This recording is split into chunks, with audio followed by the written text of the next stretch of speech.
Psalm 138 verse 7, though I walk in the midst of trouble, you preserve my life. So the second part says that God preserves our life, but the first part says and recognizes that we walk in the midst of trouble. Though I am surrounded by trouble, you protect me. People have troubles from the inside. Hindi natin kailangan lumayo para maghanap ng gulo, humanap ng kalungkutan, humanap ng hirap ng loob. People have fears. Marami tayong mga kinatatakutan. People have worries, anxieties. People have confusion. Ang ating spiritual life, kumisan parang roller coaster. May mga time na tumang-tuwa tayo sa Diyos, may mga time na naguguluhan tayo sa ating pananalig, may mga time na convinced tayo, may mga times naman na tayo kuminsan may pagdududa, may pag-alinlangan, at kasama na nito kalungkutan at isolation. There's a lot of trouble from the inside. Sa iniisip, sa nadarama, sa ating mga pamantayan, sa ating mga gustong mangyaring, hindi mangyari, sa mga kaguluhan ng ating isip. There's also a lot of trouble from the outside, from other people. Siyempre, ang kaligayahan din natin nakaasa sa ibang tao, ibibigay ba nila o hindi? Gaano karaming ibibigay nila o hindi? Papayagan ba nila tayo o hindi? Anong mga panganib ang nagmumula sa kanila? Anong comfort, anong pag-ibig ang magmumula sa ating kapwa-tao? There's also a lot of trouble from the environment. People are afraid. They're afraid of fires and earthquakes and volcanoes erupting. People are afraid of the weather changing and all that. But no matter how you become afraid, what can you do about the uncontrollable? So there are things that make us unhappy. They are uncontrollable. And there are those that are controllable anyway. But just the same, life could present so much reason to be sad. Pagka nga umiibig ka, masaya ka, pero may kakambal na lungkot dahil natatakot kang mawala yung iniibig mo. Either iwanan ka o sumakabilang buhay siya, o mawala siya sa iyong feeling, malayo, maraming kinakatakutan. That's why man needs happiness. Therefore, man should be able to make and to produce happiness. And not just depend on events. Not just depend on happiness to come. We must find reasons for happiness. At pagka ang tao may kaligayahan, na paglalampasan ang lahat ng hirap, nadadaanan ang lahat ng pagsubok, natitiis ang lahat ng dapat tiisin. Kung hindi man kaligayahan ang hawak na niya sa kanyang mga palad, kaligayahan na inaasam at inaasahan niya ang darating. What are some of the major reasons to be happy? Psalm 138 verses 2 up to 8. I will bow down toward your holy temple and will praise your name for your love and your faithfulness. For you have exalted above all things your name and your word. When I called, you answered me. You made me bold and stout-hearted. All kings on this earth have heard your promises, Lord, and they will praise you. You are so famous that they will sing about the things you have done. Though you are above all of us, you care for humble people, and you keep a close watch on everyone who is proud. I am surrounded by trouble, but you protect me against my angry enemies. With your own powerful arm, you keep me safe. You, Lord, will always treat me with kindness. Your love never fails. You have made us what we are. Don't give up on us now. Napakaraming dahilan dito pa lang sa kaunting verses ito para ang tao ay maging masaya o para aliwin niya at pasayahin ang kanyang sarili. At isa-isahin natin yun. Unang-una, God is loving and faithful. Kahit hindi laging loving and faithful ang mga tao, God is always loving and faithful. Para ka sumaya, iasa mo ang kaligayahan mo sa love and faithfulness of God. Secondary lang yung love and faithfulness of people. The love and faithfulness of people can make us happy in a very unique way. But the love and faithfulness of people can be threatened. The love and faithfulness of people can change. Salamat na lang kung hindi nagbabago. Lagi tayong mahal ng mahal natin, matapat sa atin yung pinagtatapatan natin. Pero ganun pa man, kung hindi man yun mangyari, pag inuuna mo na laging isipin that God is loving and faithful, at inuuna mo ang relasyon mo sa Diyos, dumating man o umalis sa mga tao, maging matapat man sila o hindi, you are steady. You are shaken, of course, but you are never broken. You are never totally destroyed when God is in the center of your life. Because of God, people could be loving and faithful too. Kung ang Diyos na lumikha sa atin at ang Diyos na may espiritu na nakatira sa atin ay mapagmahal at matapat, therefore lahat ng taong tinatahanan ng kanyang espiritu ay kaya ring maging mapagmahal at matapat. At kung marami tayong kalungkutan na tinatamasa dahil hindi tayo mahal o hindi matapat sa atin ang mga minamahal natin, dapat baliktarin natin yon. We cannot control other people, but we can control ourselves. So let's be happiness factories. Meron kayong dapat pagtapatan, maging matapat kayo.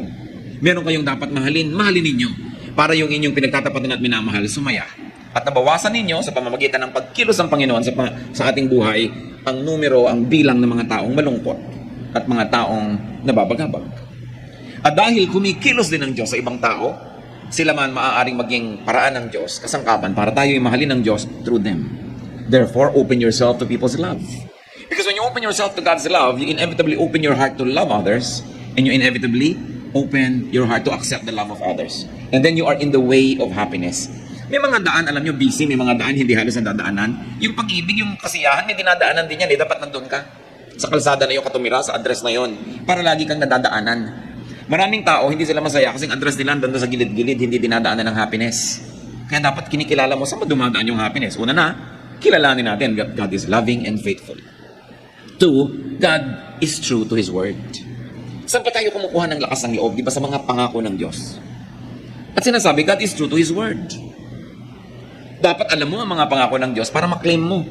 Yung mga nagdarasal nga kahit sa Biblia, kahit naman hindi makakalimutin ng Diyos, sila naman ipinapaalala nila, Diyos, di ba sabi nyo ganito, di ba pangako nyo ganito, according to your word ganito.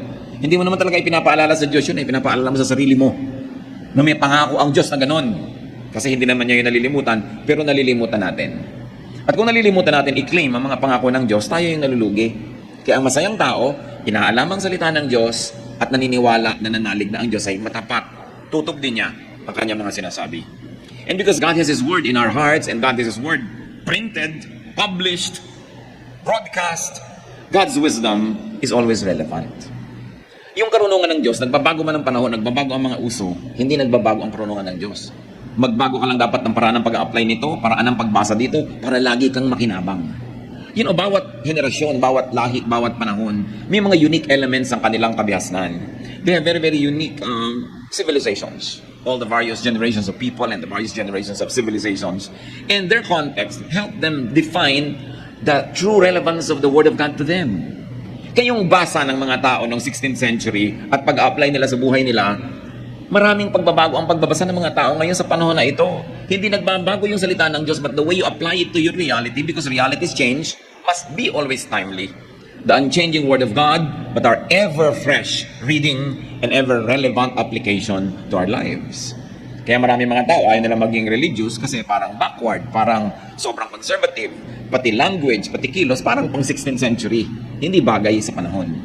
Dapat alam natin yung mga basic moral bedrock of the Word of God at yun ang hindi dapat ma-violate. But the way they are transplanted and read and interpreted and applied to daily life must always be relevant.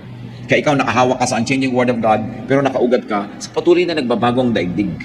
Para lagi mong mahanap ang lagi ng mabisang kahulugan ng salita ng Diyos. God keeps His promises. Therefore, know and claim God's promises.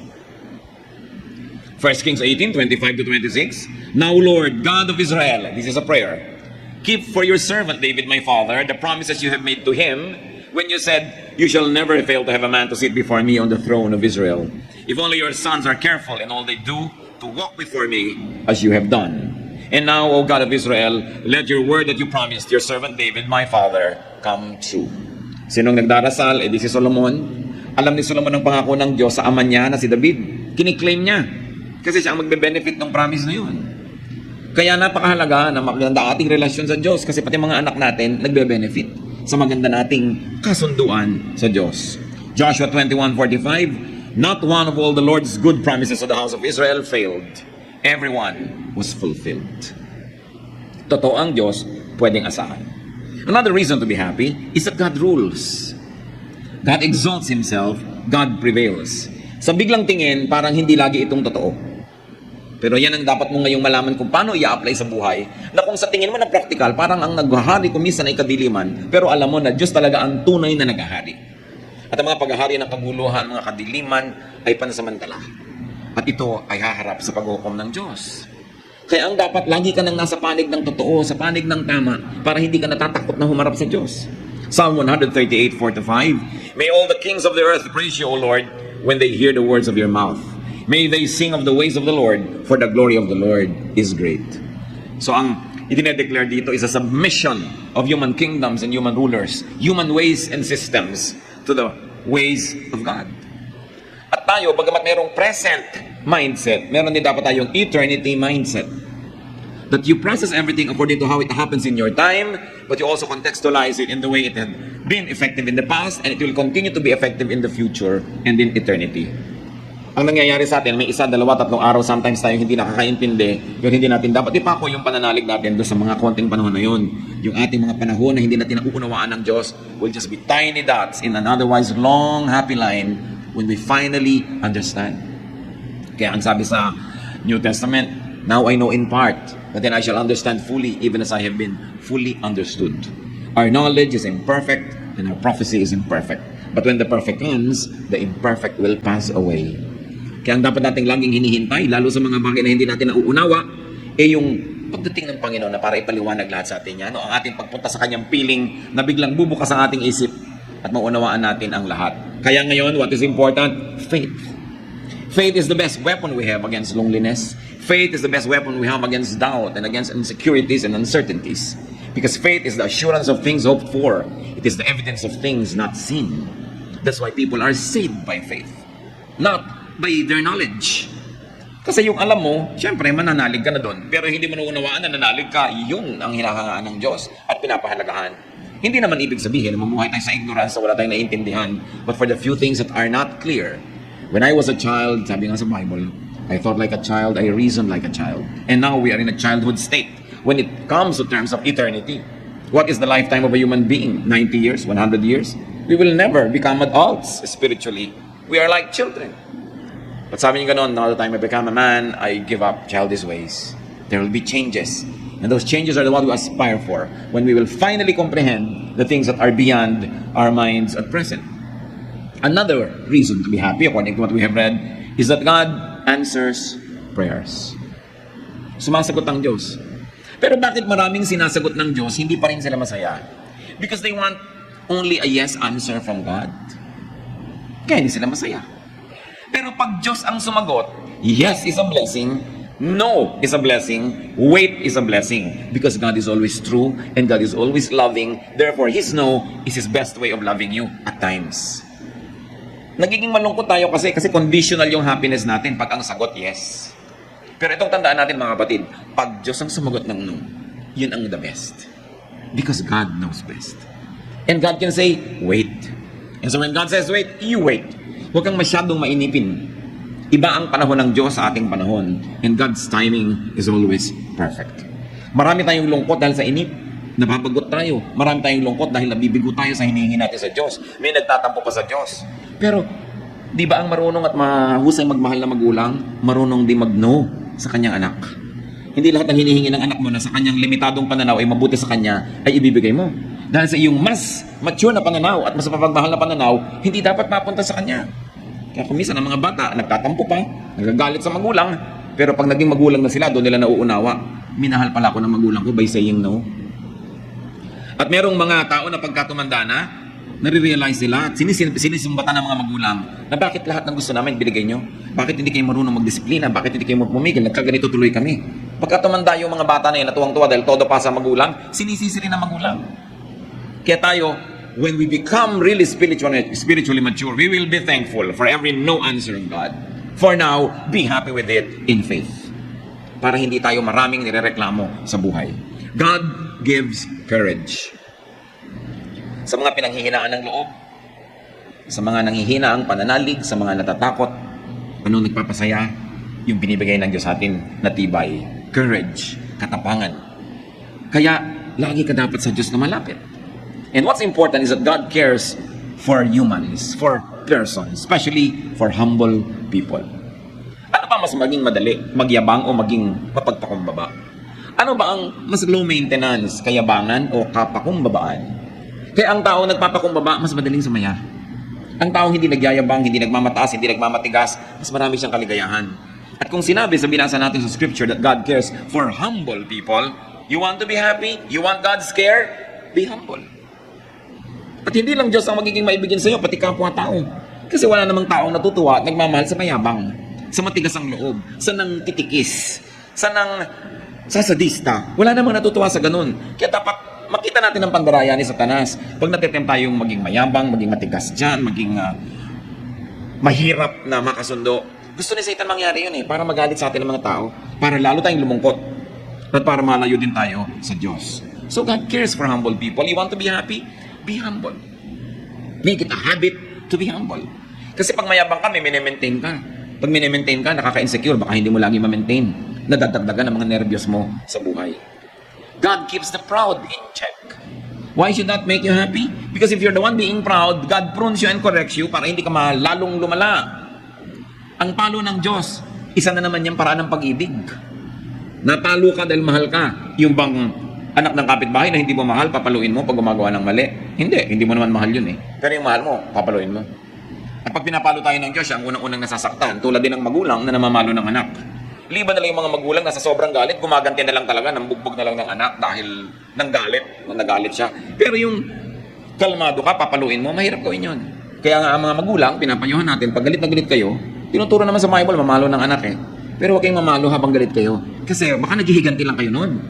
Baka it is the evil nature that was insulted or challenged, and now you're trying to be supreme and you're trying to assert your seniority and authority. Tuloy, hindi ka na namamalo para magtuwid, namamalo ka para gumanti. Iba yun. Hindi gusto ng Diyos na ganun palo. Pero yung palo ng pagtutuwid, mabuti yun sa pinapalo. Ngayon, kung ikaw si mayabang, na humble ka, na walang ka na ipinagyayabang mo, pero anak ka ng Diyos, masaya ka dapat. So pwede mo masabi, Lord, salamat, napahiya ako, salamat. Kinapos ako, salamat. Na-humble ako. Kasi nalilibang na ako, nakakalusot ang mga kayabangan ko, akala ko pwede na. Akala ko deserve ko kasi yung ganung mga kayabangan. So, pagka ikaw nga palo, pasalamat ka. Pero bakit pa rin tayo magiging masaya that God keeps the proud in check? Kasi kung tayo yung api, kung tayo yung nagpapasensya, tayo yung na-damage sa mga mayayabang, alam mo na hindi naman sila ito-tolerate ng Diyos sa matagal. Hindi kailangan ikaw ang magtuwid sa kanila, hindi kailangan ikaw ang sumira sa kanila. Ang Diyos ang bahala sa kanila. Ang sabi ng Panginoon, vengeance is mine, I will repay. Anong kaligayahan ang makukuha natin dyan? Na kahit kuminsan may mga taong akala mo ang yabang-yabang, akala mo inaapi-api ka, you don't put it upon yourself to be vindictive. Hindi ikaw kailangan magplano ng pagganti. Ikaw tuloy na spare from a lot of trouble and even consequences of having been vindictive. Kaya napakainam yung ipinapasa Diyos mo ang maraming bagay. Siyempre, kung talagang naapi ka at kailangan mo mag-record sa batas, kaya nga may gobyerno, kaya may hustisya, because it's also an instrument of God to protect the innocent. No? Kaya napakahalaga ng mga Kristiyano, pinaglalaban mo kung ano yung tama, kung ano yung matuwid, kung ano yung makatwiran. Why else can we be happy according to the verses? Because God protects His people against angry enemies. Kumisa naman, wala kang ginagawa, may nagagalit talaga sa'yo. Pero nakikita ng Panginoon ang lahat ng iyon. Sa Panginoon kayo magsumbong. Kung may mga taong nagagalit sa inyo at matapos yung magsaliksik ng inyong budhi, alam niyo naman na wala kayo talagang ginawa para magalit sila, then ipasa Diyos. Psalm 138:7, you stretch out your hand against the anger of my foes. With your right hand, you save me. Sa Diyos tayo magpaligtas. Sa Diyos tayo laging lumapit. Kuminsan kasi lalapit ka sa tao, nabibigo ka. O kaya, tutulungan ka niya pero hindi pala niya kaya. Kabiguan pa rin ang ending. But to trust God. And the Lord is always kind to His people. Lagi. Pag sinabing lagi, tulad ng ini-emphasize natin, kahit no yung answer, kahit namamalo ang Diyos, kindness yun. At pag naunawa natin yan, na-absorb natin mga kapatid yung kahulugan ng God is always kind, no matter how people perceive God's dealings, that His love never fails, sasaya ka. Kung hindi ba totoo ang lahat ng ito, look mga kapatid, buhay pa tayong lahat. Ilang taon na kayo, ilang panganib nangin yung dinaanan, ilang sakit na ang naranasan natin, ilang mga pagtatangkanan ng iba na sirain tayo, pero look, buhay pa tayo. Isang malaking patotoo ng kabutihan ng Diyos. At kahit hindi ka pa rin buhay ngayon, sinabi nga, to live is Christ, to die is gain. Wala kang pwedeng puntahan na hindi nandun ng Diyos. Pasalamat ka pa rin. Kaya ang happiness mo, dapat walang pagsidlan. Walang kondisyon. Ano man yun, anak ka ng Diyos, everything that happens is a blessing to those who love God and are called according to His purpose. And even if we move to the next life, God will be there. Yung greatest fear natin, death, should be the greatest liberator. Because we will at last be spiritually one with our God. Psalm 139, verses 7 to 8. Where can I go from your spirit? Where can I flee from your presence? If I go to the heavens, you are there. If I make my bed in the depths, you are there. Sa pusudodan ng dagat, nandun ka. Sa kataas-taas ang langit, nandun ka. Paano kita tatakasan? Napakasarap na yung mga basic truths na ito, laging maalala. Kasi sinabi ko, I walk through the valley of the shadow of death. I will fear no evil. Mga kapatid, ano yung mga valley of the shadow of death ng inyong buhay? Sasakay ka ng aeroplano, ninenervyos ka. Diba? Yung, ayan, I'm walking through the valley of the shadow of death. Sasakay ka ng barko kumisan, and then nervous ka, lalo masungit ang panahon. Ang dami-dami sa ating citizens, walang magawa. Talagang wala sila sariling sasakyan. Sumasakay sa mga bus o mga sasakyan, nagkakarera yung mga driver na hindi mo na malaman kung ano mga buhay ka pa bang bababa dun o hindi. Ito, I walk through the valley of death. Ang daming fears. Baka ka mawalan ng trabaho, baka ka magkaroon ng sakit, baka kung ano-ano. Pero ang sabi, even though I walk through the valley of the shadow of death, I will fear no evil because you are with me. Dahil kasama natin ang Diyos. Napansin nyo ba, 8 mga dahilan yan para sumaya, pero meron niyang isang common denominator, mga kapatid. It is all God-based and God-centered. Lahat ng dahilan ng kaligayahan na yan, dahil sa Diyos, dahil may Diyos. Many people are sad because they seek happiness outside of God. Many people are sad because they seek happiness away from God. They seek happiness mostly from people and from things. Therefore, people are sad. Pero ito, 8 great reasons to be happy, and all of them focus on God. Puro yung God is like this, God is like that, God's word is like this. Kaya yung tao na inuuna yung Diyos, nakasentro ang Diyos sa kanyang puso, talagang ang Diyos naka-enthroned sa kanyang isipan, sa kanyang damdamin, masaya yun.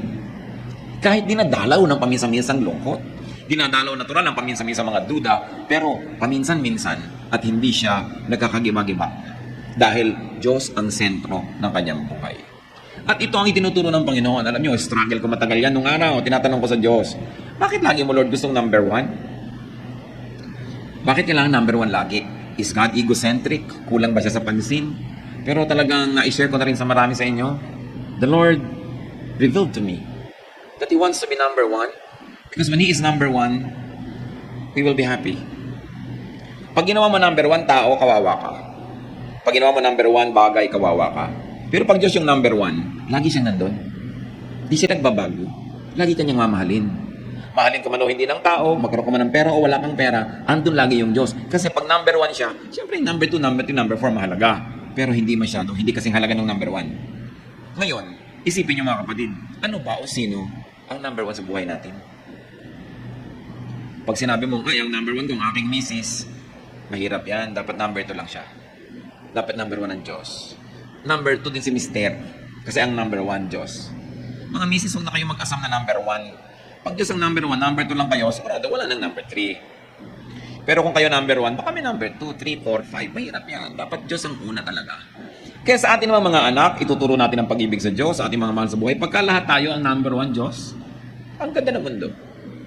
Sasaya tayo. Number 1 kasi ibang tao eh. Kaya papatay ka para sa kanya. O ayaw niya sa'yo, babarilate mo na siya dahil ayaw mo na sa kanya. Mababasa mo sa mga dyaryo. Mga crimes of passion. Eh ayaw ko na sa'yo. Eh gusto pa kita. Eh paano ayaw ko na nga sa'yo? Paano yun? Pero ang Diyos, hindi siya aayaw sa atin kahit kailan. Lagi niya tayong gusto. Kahit kumisan tayo pa yung umaayaw. At yung pag-ibig na yun, isa sa mga pinakamahiwagang pag-ibig, madaling sabihin pero mahirap unawain. Kasi hindi naman kinakamot ng Diyos ang likod mo, no? Pagka kumakate. Hindi ka naman niya inaabutan ng malamig o mainit na inumin. Hindi ka naman niya binibigyan ng diretsahan ng pera o karinyo. Kaya kuminsan nalilimot natin yung ganung uri ng love affair that we should develop. Ang lagi nating inuuna, yung nakikita ng mata, yung nararamdaman ng balat, yung andyan. But remember that though we are bodies, we are also spirits. Na meron tayong dalawang uri ng pagkabuhay na isinasabuhay. At yan yung ating buhay sa laman at yung buhay sa espiritu. Pag yung buhay mo sa espiritu masikla, masaya, kaya kanyang dalin kahit na nagkakagulo-gulo yung buhay mo sa laman. Pero pag yung buhay mo sa espiritu, wala. Kahit anong saya ng buhay mo sa laman, pansamantala, mababaw. It is like chasing rainbows. And when you get there, it is not there. Nakikita nyo, napakarami mga matagumpay na tao, inaamin din nila, hindi rin naman masaya. Although marami rin namang hindi matagumpay na masaya, so mabuti nang matagumpay kang malungkot kasi hindi ka matagumpay na malungkot din. So huwag natin gawing excuse yan. Pero ang point, unahin ng Diyos. Paano nyo gagawin yun? Kayo lang makakapagsabi. Kung paano nyo siya unahin. Kung paano nyo bibigyan ng panahon, paano tayo de-develop ng pakikipagmahalan. Kasi ang Diyos, persona. Hindi siya usok. Hindi siya drawing. Hindi siya bato. Isa siyang persona, may damdamin. At gusto makipagmahalan sa tao. Ang isa sa mga pinakamatatayog at pinakamabubuting layunin natin, mission, develop a loving relationship with God. And you've got to find your personal way to do that. Your spirit will tell you if you'd only listen. Now, what is the way to be happy? Nagbigay tayo ng mga reasons to be happy. Psalm 138, 1-3. I will praise you, O Lord, with all my heart. Before the gods, I will sing your praise. I will bow down toward your holy temple and will praise your name for your love and your faithfulness. For you have exalted above all things your name and your word. When I called, you answered me. You have made me bold and stout-hearted. So the way to be happy, praise God with all your heart. Siyempre, may literal, sing praises to God. Sabihin mo ang mga kabutihan, i-declare ng iyong bibig. Praising and singing is doable. Therefore, praising and singing are all both decisions. Happiness can be a decision. You can decide to be happy, you can decide to be sad. So pag kumanta ka, nakokontrol mo yun. Mamaya yung kanta mo, inililift up na niya yung spirit mo sa Panginoon. Mahirap sabihin, sasahin ko ang sarili ko, pero mas madaling sabihin, kakanta ko sa Panginoon. Pupurihin ko ang Diyos. Magsasabi ako ng mga mabubuting bagay. Iisa-isahin ko, gugunitain ko ang mga pagpapala at kabutihan sa akin ng Diyos. At bago mo mamalayan, umaalis ang iyong lungkot. Bakit? Hindi kasi pwedeng umupo yung lungkot sa trono ng puso mo kung Diyos ang pinapaupo mo dun. Kaya nakakaupo yung lungkot sa puso mo, hindi mo pinapaupo doon ng Diyos. O kaya nalilimutan natin nakaupo ang Diyos na i-ignore siya. Siyempre, only one thing occupies one place at one time. You cannot both be happy and sad at the same time. So you're sad, palitan mo, gawin mong happiness. At yan, pwedeng gawin. May mga doable tulad ganyan pag-awit sa Panginoon, pagpapasalamat. There is mystery and there is power and there is miracle in that. Gawin mo lang. At sabi, worship God in His temple. Ano ba yung temple ng Diyos? In the fellowship. When believers are together, the temple of God is there. It is not a building, it is the spirit of one believer joining with the spirit of other believers, and it is the temple of God. Merong himala na nangyayari when we fellowship together. Parang isang pirasong kahoy na nagliliyab, pagka humangin, patay na yung apoy niya. Pero pag maraming kahoy na tabi-tabi, pag humangin, lalong lumalakas yung apoy. Ganun ang importansya ng fellowship. At fellowship, hindi lang yung from 3 to 5 p.m. may fellowship, hindi yun. Yung talagang nakikipagbuhol-buhol yung buhay natin sa buhay ng mga ibang believers. Hindi lang tayo umaatin ng program, tapos fellowship na ba yun? Ang fellowship, yung saya niya, saya mo rin, yung lungkot mo, lungkot niya rin, nagkakahati-hati, nagkakatulong-tulungan. Ang Diyos kasi nilikha tayo na talagang nakikipag-asahan sa ibang tao, umaasa at naaasahan. Kaya marami daw malungkot, sabi nga ng isang poster, people are lonely because they build walls instead of bridges. So we build walls to people, against people, we become sad. That's why we fellowship. Itinuturo yan sa Biblia, always fellowship. Kasi alam ng Diyos, maraming lungkot ang buhay. At maraming ligaya tayo matatamasa sa tunay na pakikipagkapatiran. Yung tunay na pakikipagpalagay ang loob at pakikipagtulungan. Hindi yung superficial lang. Hindi yung istri-stricto mo sa fellowship, ayaw na tuloy umatin ng iba. Hindi na sila pwede maging totoo. Pagtanggap, walang patakarang pagtanggap sa kapwa. Pagmamahal, pagtulong para siya umasenso, ma-develop, may saya dun. You lang, you are able to unmask yourself and you're able to be your true self in the presence of another person or persons that already gives you happiness. Ang hirap-hirap nung nag-iisa ka na nagdadala ng problema mo, nag-iisa ka na nakakaalam ng tunay mong mga iniisip, niloloob, ng tunay mong pagkatao, it isolates you. Pero kung tayo bukas ang ating puso, bukas ang ating palad na tumanggap sa ating kapwa, we make them happy. And in the process of making people happy, miraculously, you also become happy. As you know it by experience, that when you make people sad, you also become sad. Kahit kung minsan natutuwa ka, ay nagantihan ko siya, ay naipahiya ko siya, pero makinig ka sa budhi mo, may napalungkot kang tao, may nasaktan ka, ang totoo nasasaktan ka rin. Bakit? Nilikha kasi tayo ng tao ng Diyos na kapwa-tao. Ang nangyayari sa kapwa natin, nangyayari rin sa atin, na iintindihan man natin yun o hindi. Kaya mas nagpapasaya tayo ng iba, mas sumasaya tayo. Mas nagpapalungkot tayo ng iba, mas inuusig tayo ng budhi natin. Kung minsan gasgas na yung budhi na yun, hindi na malinaw, pero meron ka pa rin heavy feeling na hindi mo malaman kung bakit, kasi may atraso ka pala sa iba. Ang isang pinakamabisang paraan para sumaya, magpasaya ka ng iba. Sasaya ka sigurado. Magbigay ka sa gutom, magbigay ka sa mga bata, magbigay ka sa nangangailangan. Pero ang isang pinakamabilis lumungkot, magdamot ka. May nangangailangan, may ibibigay ka, pero pinagdamutan mo, natutuwa ka dahil yung pera mo hindi nagalaw. Hindi ka naabala. Pero may lungkot ka rin. Kung aaminin mo yun, may lungkot ka. So we go back to our basic humanity that our happiness is in making other people happy. It is a true fellowship. True worship. So we worship God in His temple among the believers and you worship God within you. Because the Spirit of God is in your heart. Therefore, make peace with yourself. Pag sinabi mo yung self, ano yun? Yung Espiritu ng Diyos at saka yung flesh, magkasama, yun ang self mo. You make peace with yourself. You make peace with God who is in you. Makinig sa usig ng budhi, makinig sa konsyensya, at kailangan matuto ka rin na tanggapin ang iyong sarili. So that you are at peace with yourself. Pag ikaw ang number one nagre-reject sa sarili mo, dahil may iba kang gustong pagkatao, may iba kang gustong itsura, meron kang gustong ibang buhok, meron kang gustong ibang height, hindi ka sasaya. Kasi you are not at peace with yourself. We are not perfect. We must move from glory to glory. We must improve and improve and improve. But you begin with accepting yourself. Maraming lungkot kasi we are on denial. Hindi natin ina-accept ang sarili natin. At pag hindi natin ina-accept ang sarili natin, paano natin a-acceptin ng iba? There is genuine liberation in being accepted and in accepting others. How else to be happy? Ask help from God. First and foremost. God dapat una. Yung iba kaya lang nagdadasal pag wala nang magagawang iba. Ay, wala na tayong pwedeng kailangan magdasal na lang tayo. Dapat unahin ang Panginoon. Because He answers prayers according to what we have read. Make God your first, not your last resort. And be humble, as we have said. The humble can be much, much happier. Because God is soft-hearted to the humble. James 4:6. But He gives us more grace. That's why Scripture says, God opposes the proud, but gives grace to the humble. And 1 Peter 5:6, humble yourselves, therefore, under God's mighty hand, that He may lift you in due time. Happiness is more easily attainable in humility. And as we have said, accept yourself. Accept your life. It doesn't mean na huwag ka na mag-ambisyon na improve yan. It doesn't mean na huwag ka na magkaroon ng mga pangarap na makalaya sa kung ano man ang gumagapo sa iyo ngayon. But for the time being, accept your reality. Do what you can to change it for the better. But while the better is not yet achieved, be happy with your reality. Do not live in denial. Kailangan tanggapin mong eto ang buhay ko ngayon. Gusto ko napakarami sanang halamanan pero nakatira ko din sa kuprasang bahay na ito. So maglalagay ako ng halaman sa lahat ng floor wax. May halaman ka na rin. Hindi pa lang nga marami. You can alter your reality and you can create your reality. Yung mga Japanese, dahil sa dami nila, siksikan, dami ng populasyon, they have developed to have privacy in the mind. Yung nasa loob lang nila yung privacy nila. Nasobrahan nga, kaya marami, nagpapakamatay nalulungkot masyado. Pero ibig sabihin, close your eyes and you can be alone though you're in a crowd. The way you think, the way you react to your environment will make you happy or sad. God made you as you are. Psalm 138:8, the Lord will fulfill His purpose for me.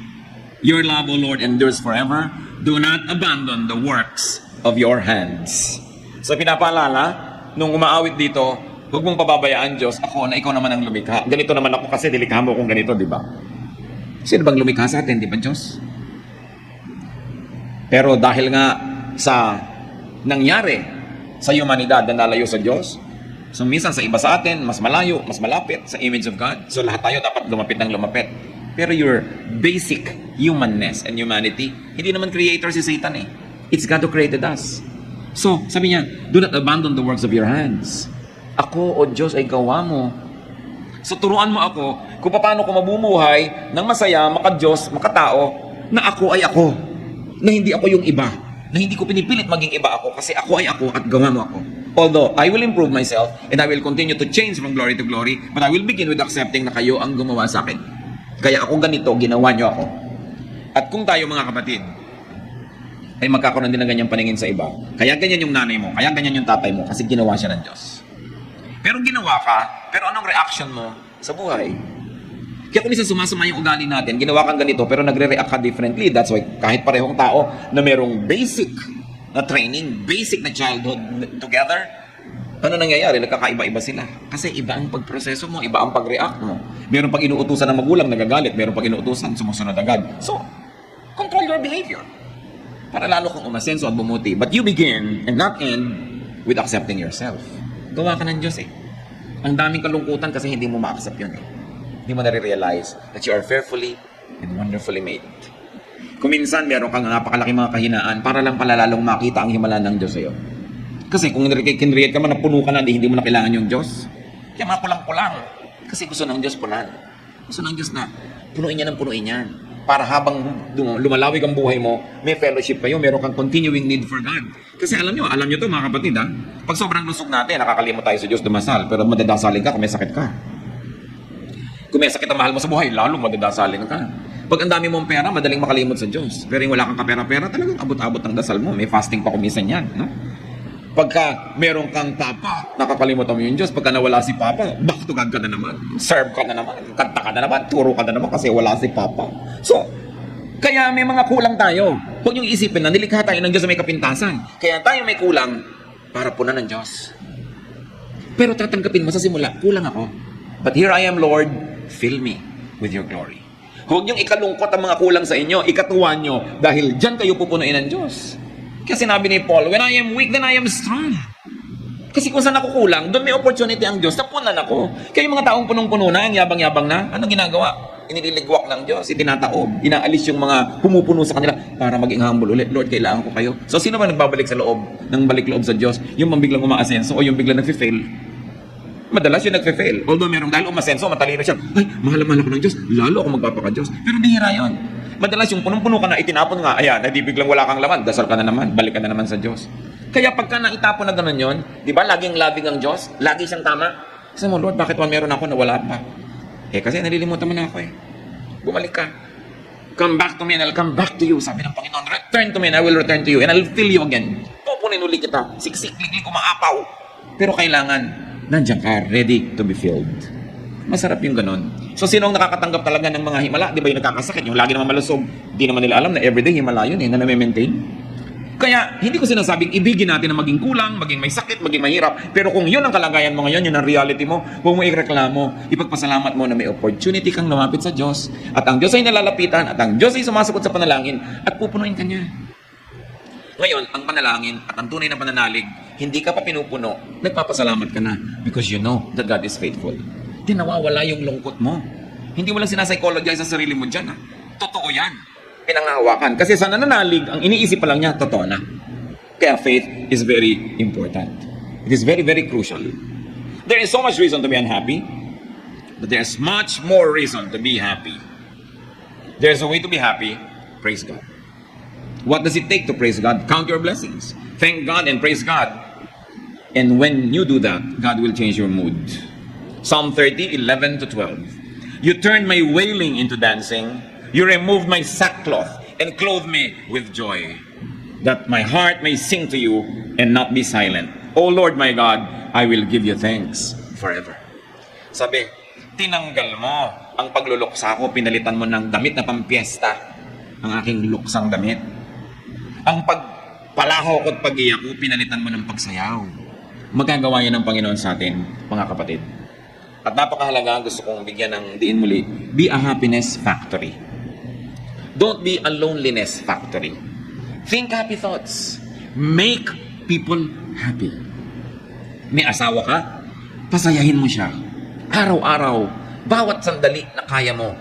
Kasi may mga panahon, ibigin mo man, hindi mo kaya. Ano ang inaalala mo sa mga panahon na nalilimutan ka ng mahal mo sa buhay o kaya silbi ka ng silbi dahil nalumpo? Anong naalala mo? Bakit nagkakaroon kang lakas na gawin yon? Yung mga pagmamahal niya sa iyo, nung kaya pa niya. Kaya magmahal tayo, ting kaya natin. Kasi may mga panahong tayong nangangailangan tumanggap ng pagmamahal na yun. Dapat marunong ka magmahal. Basta kaya mo. Bawat araw, kaya mo bang magbigay? Magbigay ka. Pasalamat ka, hindi ikaw yung tumatanggap nung araw na yun. Darating din ang panahon, kailangan mong tumanggap, pero sa dami nang naibigay mo, para ka lang umaani ng iyong mga itinanim. Sasaya ka kung lagi kang naggagawa ng kaligayahan ng kapwa. Nalaman mo na may kapitbahay ka na sobrang hirap, walang sapatos, ibili mo ng sapatos kung kaya mo. Bakit hindi? Samahan mo pa ng medyas. Ang dami natin kayang gawin para magpasaya. Sa inyong mga kotse, maglagay lang kayo ng grocery bag, konting tinapay, konting pagkain. Pag kami kumakatok na pulubi, iabot mo. Ang kaligayahang madarama mo, hindi mo kaya i-compare yan. Kaya mo naman. Ano ba yung halagang 20, 30, 50 pesos worth of food, ibibigay mo. Ang dami natin pwedeng gawin para maging happiness factory.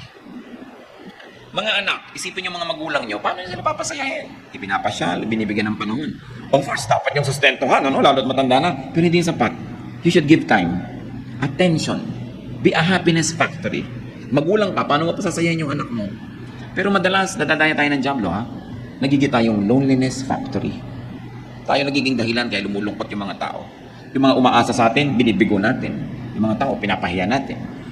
Pero pwede tayong maging happiness factory. Lalo may pera kayo, yun ang pinakamasarap. Giving away money is like defecating, the pleasure in it coming out.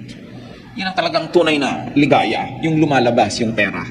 Yan ay matrain natin yung puso natin sa ganon. That's why it becomes a blessing to be rich. Because it's such a great joy to give away. Kung ang puso mo nasa tamang lugar. Manalangin tayo mga kapatid, nais kong ilapit. Kung sino man ang may mga sobrang mga kalungkutan sa buhay. Kung sino man sa atin ngayon ang magsasabing, pag in-average ko yung buhay ko, masasabi ko, malungkot ako. Mas malungkot kaysa masaya.